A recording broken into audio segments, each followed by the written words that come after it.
स्थानिक गुन्हे शाखा आणि कुरखेडा पोलिसांनी 2 वेगवेगळ्या ठिकाणी धाड टाकून देशी विदेशी दारूसह सुमारे 12,21,000 रुपयांचा मुद्देमाल जप्त केला.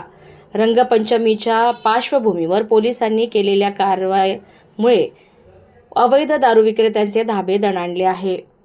अजय चिचघरे असे गुन्हा दाखल झालेल्या आरोपीचे नाव आहे.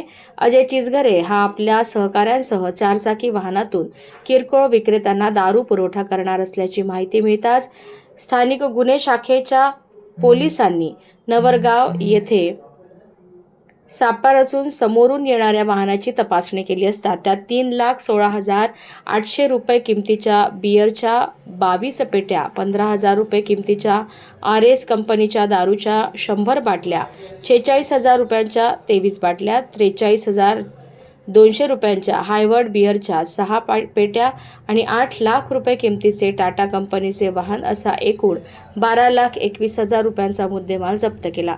ही कारवाई गडचिरोली स्थानिक गुन्हे शाखेची पथकाने केली.